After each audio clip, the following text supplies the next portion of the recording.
Dhaka college সহ 7 কলেজের শিক্ষার্থীদের সঙ্গে ঢাকা বিশ্ববিদ্যালয়ের শিক্ষার্থীদের সংঘাতের দায় নিয়ে ঢাকা বিশ্ববিদ্যালয় প্রশাসনকে ক্ষমা প্রার্থনা এবং প্রভিসি মামুন আহমেদের পদত্যাগ সহ বেশ কয়েকটি দাবি জানিয়েছেন 7 কলেজের শিক্ষার্থীরা। গ্লোবালি আপনার ক্যারিয়ারকে ডেভেলপ করতে দারুণ সব কোর্স পেতে যাচ্ছেন www.gmit.academy ওয়েবসাইটে।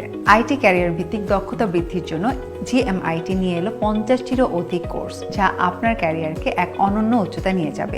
শিক্ষার্থীদের দাবিগুলো হলো ঢাকা কলেজ সহ 7 কলেজের শিক্ষার্থীদের সঙ্গে ঢাকা বিশ্ববিদ্যালয়ের শিক্ষার্থীদের সংঘাতের দায় নিয়ে ঢাকা বিশ্ববিদ্যালয় প্রশাসনকে ক্ষমা প্রার্থনা করতে হবে এবং প্রভিসি মামুন আহমেদকে পদত্যাগ করতে হবে। ঢাকা কলেজ শিক্ষার্থী রাকিবকে হত্যার উদ্দেশ্যে হামলা সহ ঢাকা কলেজ শিক্ষার্থীদের ওপর নিউ মার্কেট থানা পুলিশের নেককারজনক হামলার ঘটনায় এসি ওসি সহ জড়িত পুলিশ কর্মকর্তাদের প্রত্যাহার করে তদন্ত সাপেক্ষে বিভাগীয় ব্যবস্থা গ্রহণ করতে হবে। ঢাবি শিক্ষার্থী কর্তৃক ইডেন কলেজ ও বজ্রনেসা কলেজ সহ 7 কলেজের নারী শিক্ষার্থীদের সম্পর্কে কুরুচিপূর্ণ মন্তব্য এবং অশালীন অঙ্গভঙ্গির সঙ্গে জড়িতদের বিচারের আওতায় আনতে হবে। ঢাকা বিশ্ববিদ্যালয়ের সাথে 7 কলেজের একাডেমিক এবং প্রশাসনিক সম্পর্কের চূড়ান্ত অবসান ঘটিয়ে তা বাতিল করে শিক্ষার্থীদের দাবি অনুযায়ী স্বতন্ত্র বিশ্ববিদ্যালয়ের রূপরেখা প্রণয়ন করতে হবে।